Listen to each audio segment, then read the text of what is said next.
Ich habe Camper kennengelernt, die waren nicht zufrieden mit der Lackierung von ihrem Wohnmobil. Jetzt kam die Entscheidung, folieren oder lackieren. Wie es gelaufen ist, das erfahrt ihr in diesem Video. Herzlich willkommen dazu. Ich stehe hier vor einem neuen Wohnmobil und da habe ich mich mit dem Camper von dem Fahrzeug hier getroffen und der wird uns mal gleich erzählen, was er gemacht hat an seinem Fahrzeug. Es wurde nämlich foliert und da werden wir gleich darüber berichten, wie das funktioniert und wie es letztendlich auch aussieht. Jetzt steht neben mir der Camper, dem dieses Fahrzeug gehört. Er möchte nicht gerne ins Bild, deshalb machen wir das so. Aber er erklärt uns das alles, was er genau gemacht hat. Guido, jetzt erstmal ein bisschen was zu eurem Camperleben. Ihr seid schon etwas länger unterwegs. Ja, aber wir sind mit dem Wohnmobil jetzt schon auch 20 Jahre unterwegs. Hatten verschiedene Wohnmobile, vom Liner über teilintegrierte, auch mal ein Fernreisemobil haben wir uns bauen lassen. Und haben uns jetzt in diesem Jahr dazu entschieden, eine Phoenix Alkoven zu holen mit der Rundsitzgruppe. Das Einzige, was uns gestört hat, war halt, dass das Fahrzeug weiß war und wir noch nie ein weißes Fahrzeug hatten. Und deshalb haben wir geforscht, was wir machen können. Und dann sind wir auf die Folierung gestoßen.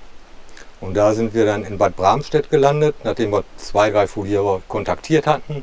Bei der Firma Zifol hatten wir uns Sachen angucken können, die schon gemacht haben. Und wenn wir da gleich mal näher rangehen, kann man sehen, wie so eine Folierung aussieht. Das Erste, was alle immer denken, dass das nass in nass foliert wird, ist gar nicht mehr heutzutage. Das Auto ist gar nicht nass, sondern die Folien sind heutzutage, hat er mir von Zifol auch erklärt, perforiert. Auch ganz viele Millionen Löcher sind da drin, so dass sie das trocken quasi auftragen und dann die Luft entweichen kann durch diese Perforierung der Folie.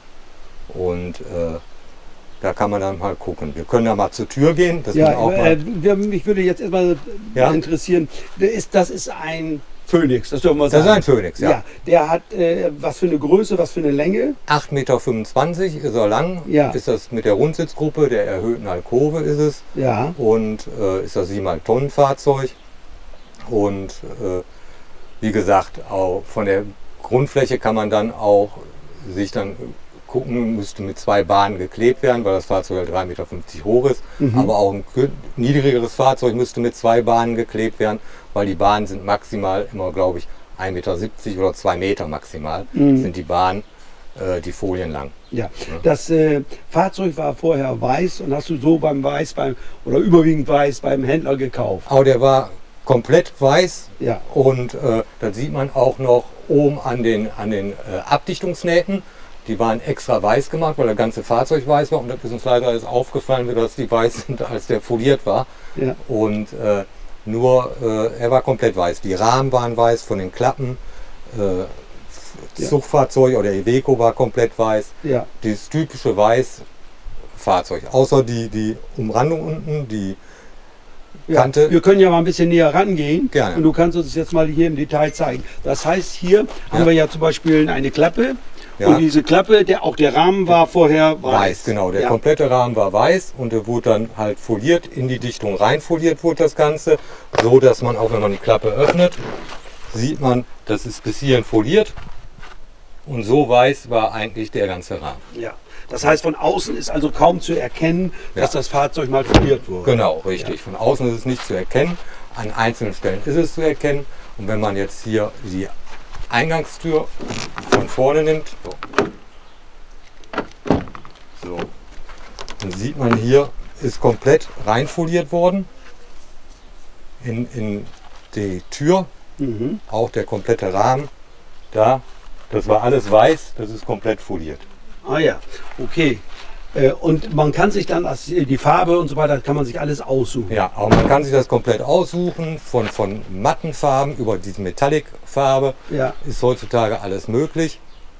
Und auch vom Dekor her wird man da beraten, welches Dekor man haben möchte. Man bekommt nach der Besprechung einmal einen kompletten Entwurf, auch ein Foto, wo das Fahrzeug von allen Seiten abgebildet ist und wo dann das Dekor und die Farbe alles schon aufgebracht ist, dass man dann auch eine Änderung vornehmen könnte, wie man das gerne hätte. Ja. Okay, wie ist es mit dem Dach? Das Dach haben wir weiß gelassen, haben wir uns für entschieden, weil auch schon die ganzen Solaranlagen alles aufgebaut war Und da oben ist kaum sowieso Fläche, die man sieht, weil da ist 880 Watt Solar oben drauf. Die Satellitenantenne, aber da ist kaum Fläche zu sehen. Und das haben wir. Die Alkove ist halt wirklich bis zur Kante oben foliert, bis sie zum Sichtfeld. Ja. Und die Reling ist auch foliert worden. Ja. Die war auch weiß. Ja, schön. Und jetzt ist ja entscheidend, wie lange hält denn sowas? Aber es kommt natürlich darauf an, von welche Folie man sich aussucht. Hier bei der 3M-Folie hat die Firma gesagt, dass die Haltwertszeit so ungefähr 10 Jahre sein wird. Je nachdem, wie man auch pflegt. Aber man sollte das wie ein Autolack pflegen, auch einwachsen, zweimal im Jahr zum Beispiel. Oder man kann auch auf dieser Folie eine Keramikversiegelung auftragen, wenn man möchte, so wie man auch auf dem Lack aufträgt. Und könnte auch noch Steinschutzfolie vorne auf dem Motorhaube und sowas anbringen lassen. Das ist alles möglich. Weißt du zum Beispiel auch, wenn jetzt du das Auto wieder verkaufen willst und der Nachfolger möchte jetzt nicht so eine Farbe oder so, nicht eine Folie drauf haben, Ja. kann man die Folie wieder entfernen ohne Probleme? Ja, aber das habe ich an einem PKW vor Ort gesehen. Das war ein Porsche, ein Leasingfahrzeug, was zurückkam. Und da waren gerade 2 Mitarbeiter dabei, die Folie abzuziehen. Die wird dann wirklich warm gemacht, am Stück abgezogen. Dann wird nochmal mit einer, ich nenne das jetzt mal Verdünnung, war mit Sicherheit keine Verdünnung, war vielleicht ein Alkoholreiniger, wird nochmal der Rest Klebereste entfernt und da sah der Lack aus wie neu unter der Folie, aber war nicht zu sehen. Dann. Gut, ja. Ja, Guido, mehr fällt mir im Moment dazu nicht ein, oder hast du da noch was auf dem Herzen? Kannst du da noch was mehr dazu sagen?